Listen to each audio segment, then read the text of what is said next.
Hello students, welcome to English class by Vinayamala.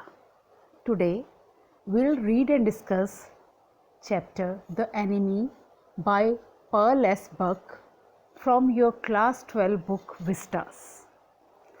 Students, the story is set in the backdrop of World War.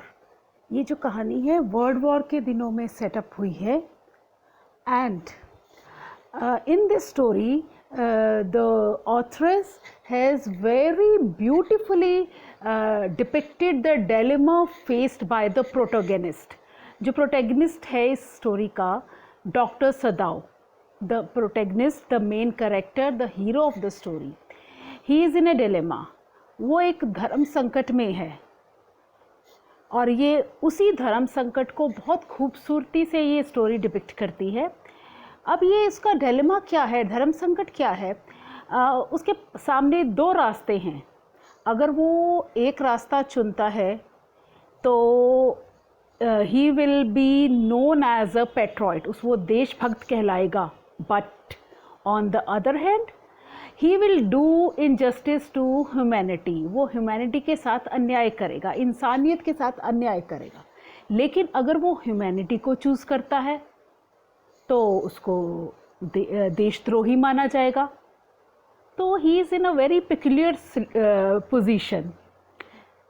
तो वो क्या करेगा? What will he do?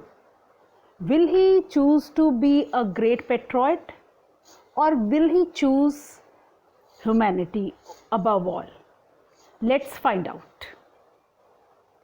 Dr. Sadao Hoki's house was built on a spot of the Japanese coast where as a little boy he had often played.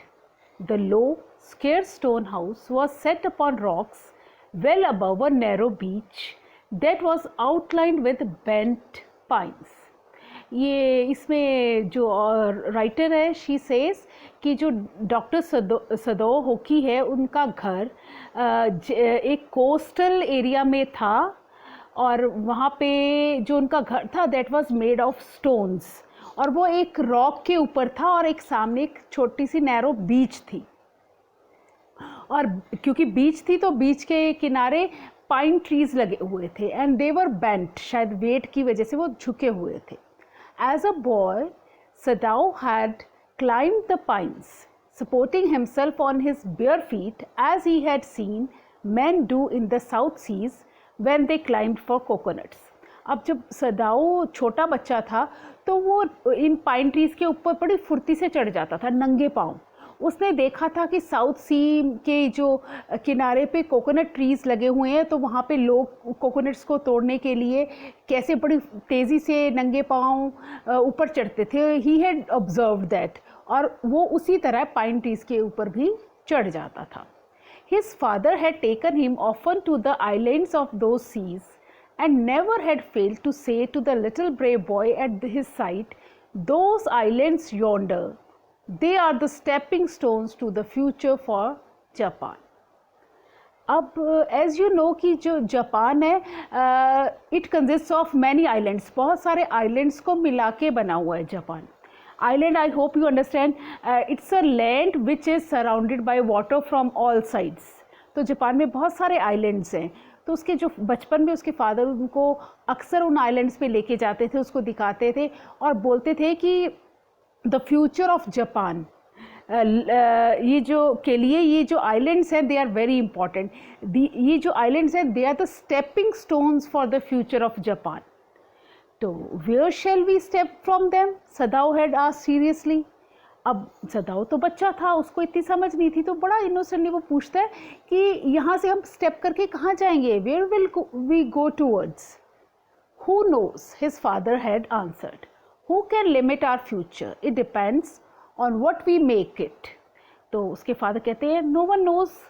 Who can know the future? And he further said that future had no limits. It is infinite. It is limitless. It is how we make it.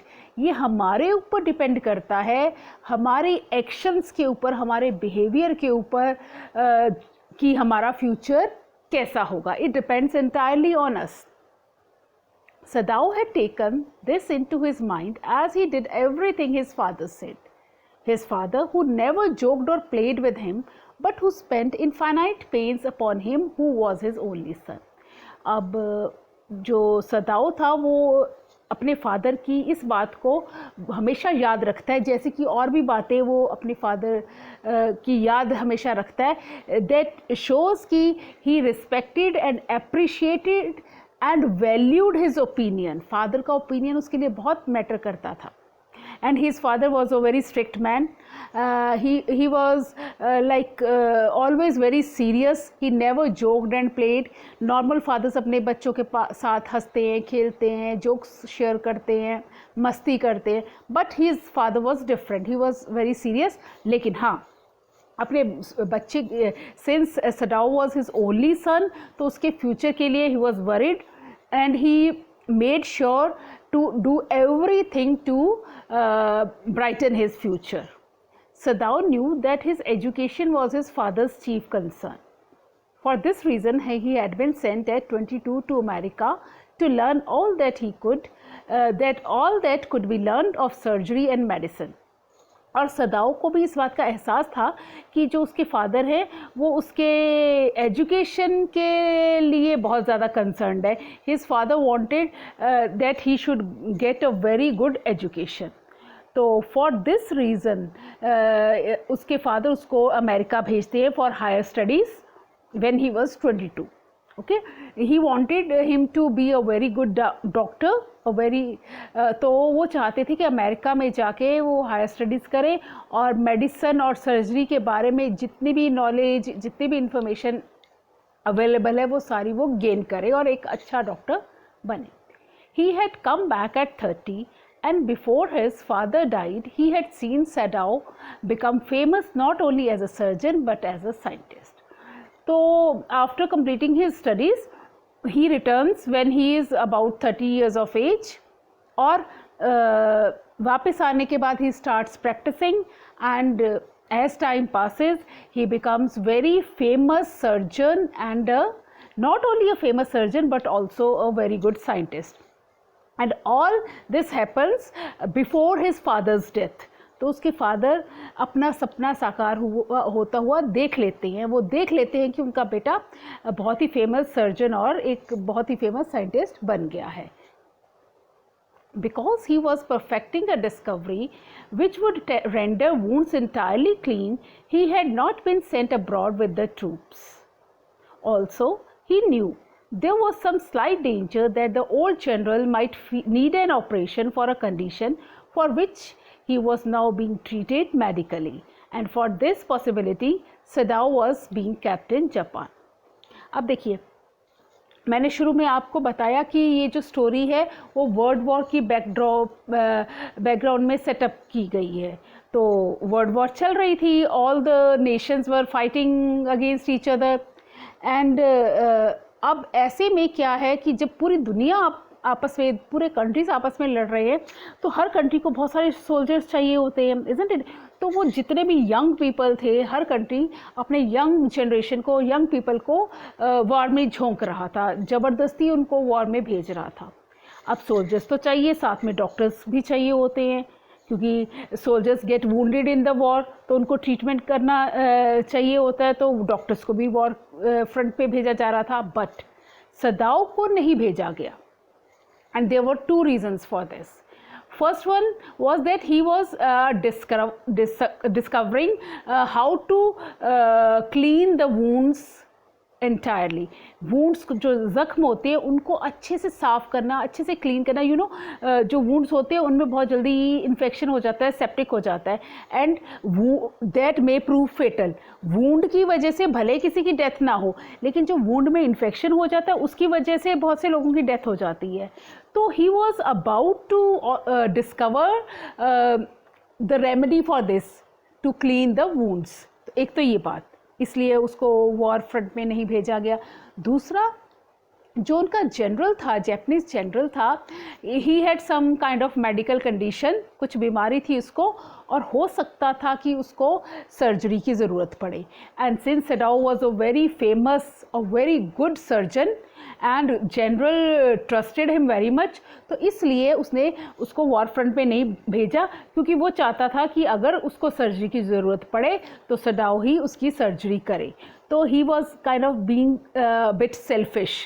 The general was selfish, इसलिए उसने doctor सदाओ को war front पे नहीं भेजा.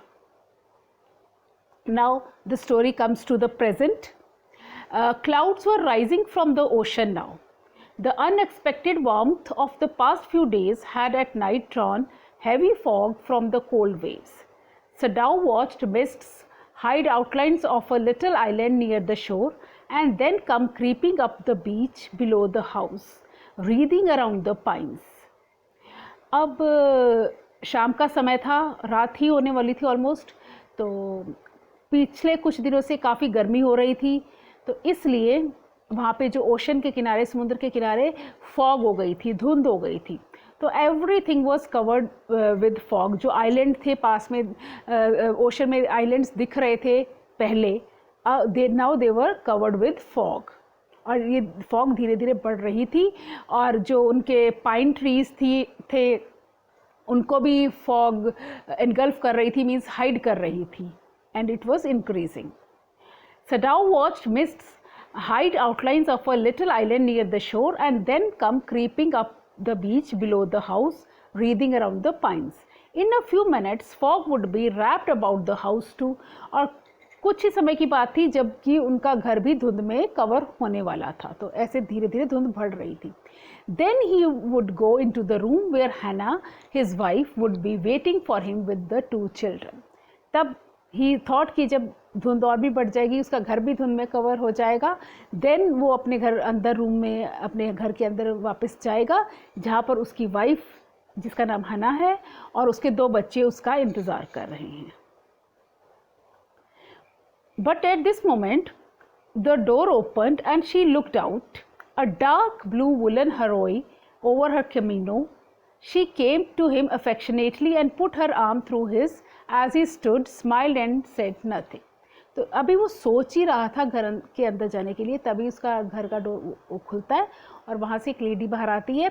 She was wearing dark blue woollen haori over her kimono. ये these are the Japanese dresses. Kimono is a type of a gown, और haori उसके ऊपर woollen shawl type of thing है, तो वो उसने पहना हुआ है. एंड शी कम्स आउट, और अपने हस्बैंड के पास आके शी कम्स, और उसकी आम में आम डाल के वो खड़ी हो जाती है. And she smiles, she says nothing, she just smiles. That shows that they are in love with each other. He had met Hana in America, but he had waited to fall in love with her until he was sure she was Japanese. उसकी Hana से मुलाकात America में हुई थी while he was there for his higher studies, लेकिन he didn't fall in love with her instantly. पहले he made sure कि she is Japanese. उसने पहले ये तसल्ली कर ली कि वो जैपनीज ही है, तब only then he fell in love with her. Perhaps अगर वो जैपनीज नहीं होती तो maybe, according to author, maybe he wouldn't have fallen in love for her, but who knows. His father would never have received her unless she had been pure in her rays. Now it is clear that why he hadn't fallen in love with her before confirming that she is a Japanese. क्योंकि उसको पता था कि अगर वो Japanese नहीं होती तो उसके फादर उसको as a daughter in law कभी भी एक्सेप्ट नहीं करते, अपनी फैमिली में कभी एक्सेप्ट नहीं करते. His father was a traditional, conventional man. He didn't want an American wife for his son. He wondered often whom he would have married if he had not met Hannah, and by what luck he had found her in the most casual way, by chance, literally at an American professor's house. तो वो कभी अक्सर सोचा करता था कि अगर उसकी मुलाकात हना से नहीं होती तो वो किससे शादी करता, मे बी करता ही नहीं.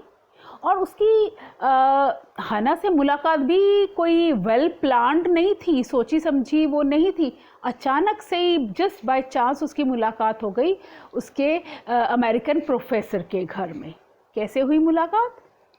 The professor and his wife had been kind people, anxious to do something for their new foreign students, and the students, though bored, had accepted this kindness. Sadao had often told Hannah how nearly he had not gone to Professor Harley's house that night. The rooms were so small, the food so bad, the professor's wife so voluble.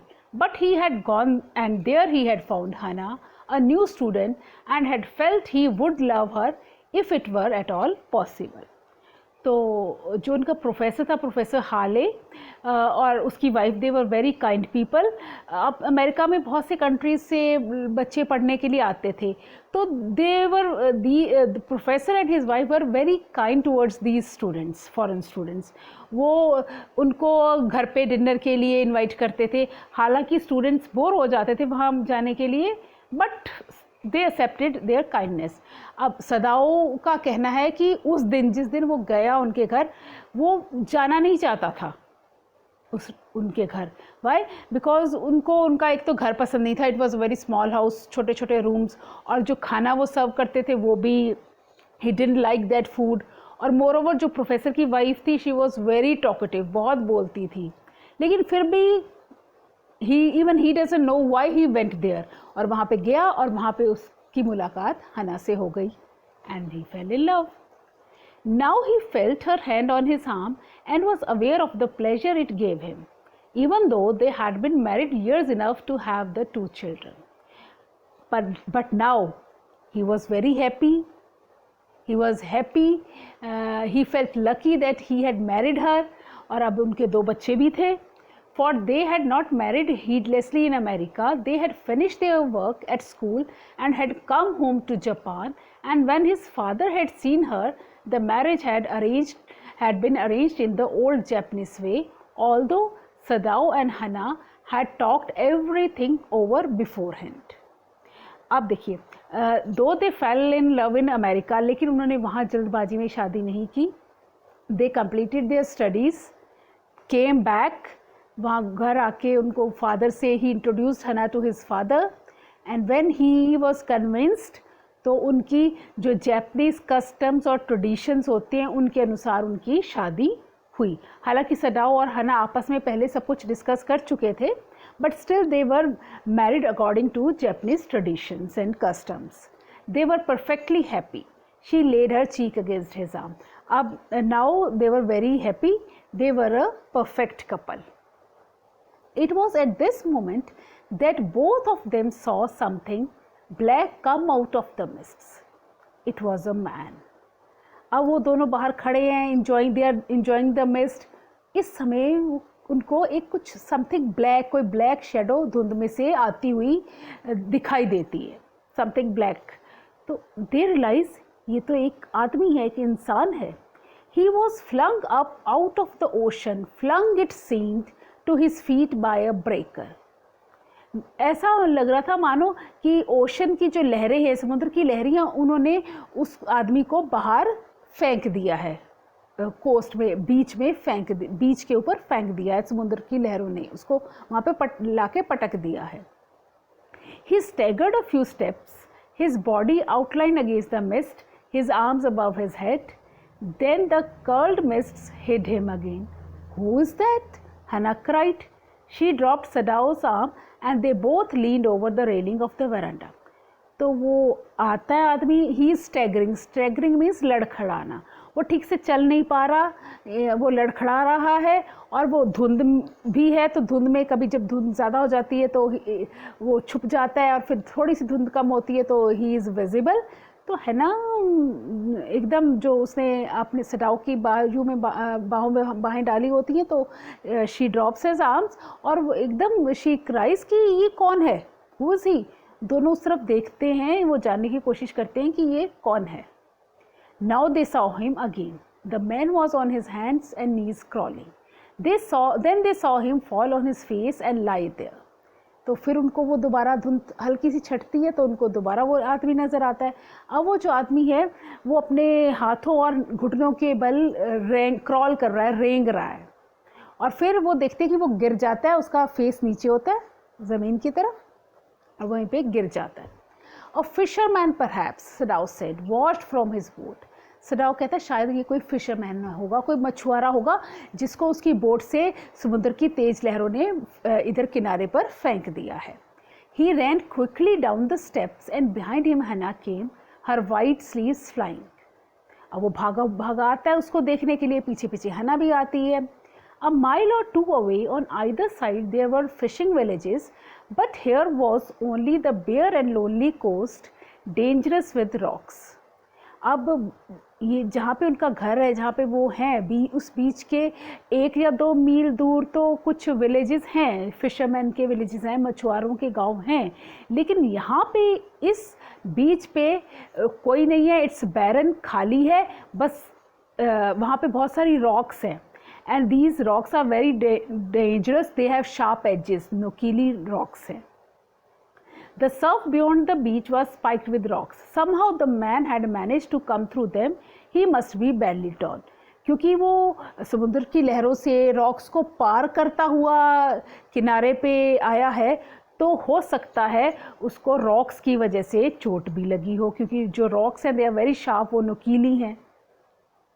They saw when they came toward him that indeed it was so. जब वो उसके पास पहुँचते तो उनको वो देखते कि वाकई उसको चोट लगी है, वो he is wounded.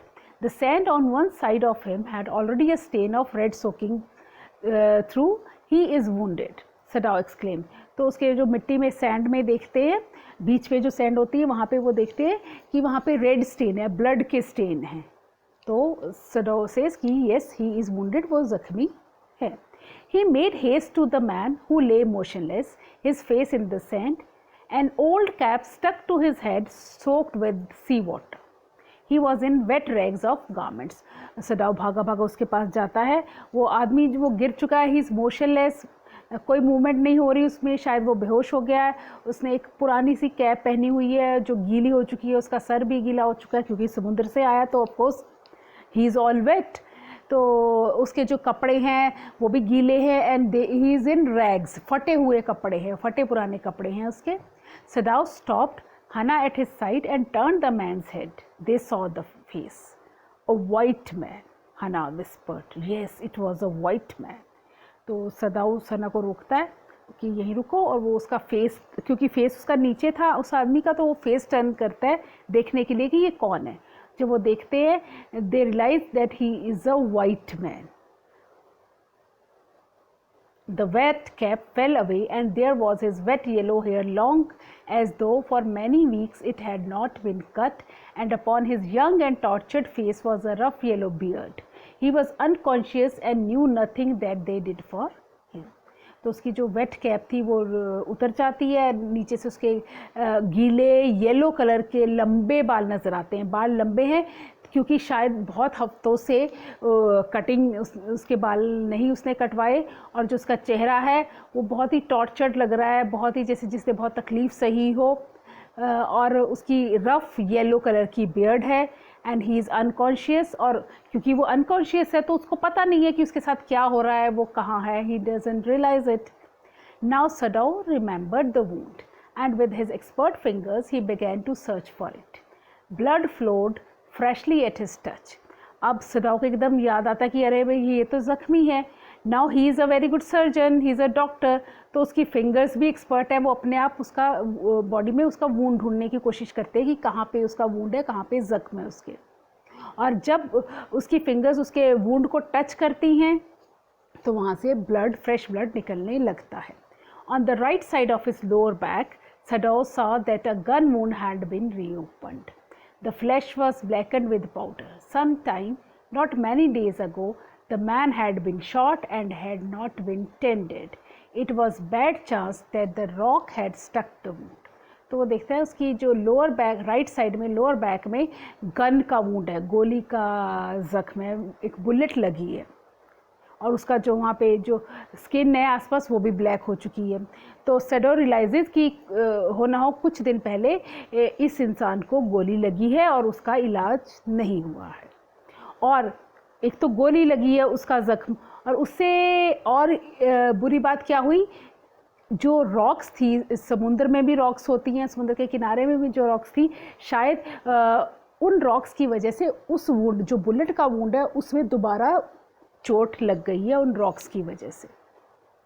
Oh, how he is bleeding, Hannah whispered again in a solemn voice. Solemn means a very serious voice.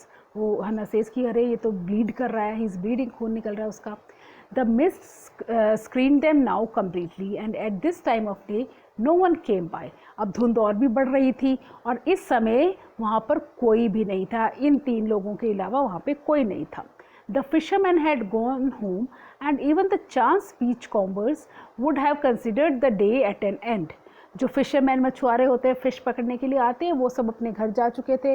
और जो बीच कॉम्बर जो बीच की सफाई करने वाले होते हैं, वो लोग भी वहाँ से जा चुके थे. What shall we do with this man? Sadao muttered. अब सडाओ कहता है कि अब हम इस आदमी का क्या करें. अब उनको ये भी पता है he is a white man. That means he is not a Japanese.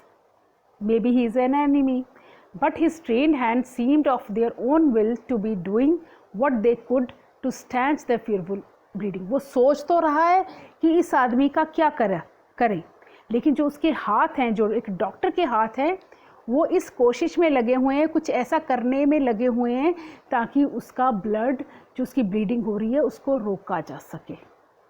He packed the wound with the sea moss that strewed the beach. अब जो बीच पर कुछ ग्रीन प्लांट्स थे, छोटे छोटे प्लांट्स जैसे काई होती है ना, उस टाइप के प्लांट्स थे, तो वो लेके वो उसके वुंड पे लगाता है ताकि किसी तरह उसका ब्लड रुक जाए. The man moaned with pain in his stupor but he did not awaken. अभी वो आदमी बेहोश ही है, लेकिन क्योंकि ही इज़ इन पेन, उसको दर्द है, चोट लगी है, गोली भी लगी थी, तो उसकी दर्द से जब वो उसके ऊपर वुंड के ऊपर सीमॉस लगाता है तो वो दर्द से कहराता है, पर वो उस होश में नहीं आता. The best thing that we could do would be to put him back in the sea, Sadao said answering himself. Sadao कहता है कि बेस्ट तो मुझे यही लगता है कि हम इसे वापस समुद्र में फेंक दें. Now that the bleeding was stopped for the moment, he stood up and dusted the sand from his hand. अब क्योंकि वो सी मॉस लगाने से उसकी ब्लीडिंग बंद हो गई है, तो सडाओ खड़ा होता है, अपने हाथ झाड़ता है, मिट्टी लग जाती है उसके हाथों में, वो झाड़ते हुए कहता है कि बेस्ट थिंग वुड बी कि हम इसको सी में वापस भेज दें. Yes, undoubtedly, that would be the best, Hannah said steadily. और हन्ना भी कहती हाँ यही बेस्ट लग रहा है. But she continued to stare down at the motionless man. कहती तो है बट उसकी तरफ देखती है. अब देखो दोनों ही कह रहे हैं कि बेस्ट तरीका यही है कि हम इसको वापस समुद्र में फेंक दें, लेकिन कह रही हैं, लेकिन अंदर से कोई भी उसको वापस फेंकने नहीं चाहता, because they are very kind people. If we sheltered a white man in our house we should be arrested, and if we turned him over as a prisoner he would certainly die, Sadao said. अब वो सोच रहे हैं कि क्या किया जाए. वो सोचते हैं कि अगर हम इसको शेल्टर करते हैं, मतलब अपने घर ले जाते हैं, इसको आश्रय देते हैं, अपने घर में इसको छुपाते हैं, इसका इलाज करते हैं, तो क्योंकि वो वाइट मैन है, जापान का एनिमी है, तो अथॉरिटीज़ हमें अरेस्ट कर लेंगी, क्योंकि हम एक दुश्मन को अपने घर में छुपा के रख रहे हैं, इज़न्ट इट. लेकिन अगर हम उसको अथॉरिटीज़ को हैंड ओवर कर देते हैं तो वो लोग इसको ऐसे ही मार देंगे. तो the kindest thing would be to put him back into the sea, Hana said. तो हन्ना भी कहती हाँ ये तो ठीक है, तो सबसे अच्छी बात यही होगी कि ना तो हम इसको घर ले जाएंगे, ना ही अथॉरिटीज़ को देंगे. बेस्ट थिंग वुड बी कि हम इसको वापस समुद्र में फेंक देंगे, वही बेस्ट रहेगा. But neither of them moved. कह तो दिया पर किसी ने ऐसा किया नहीं. They were staring with the curious repulsion upon the inert figure. वो उसकी तरफ देख रहे थे. They both of them don't like him because he is an enemy. Enemy country को belong करता है, वो उसको पसंद नहीं कर रहे हैं, but फिर भी वो उसको ऐसे भी छोड़ना नहीं चाहते. What is he? Hannah whispered. There is something about him that looks American. हन्ना पूछती है कि कौन है ये. तो सडाओ कहते हैं कि शायद मुझे कुछ ये अमेरिकन लग रहा है कोई.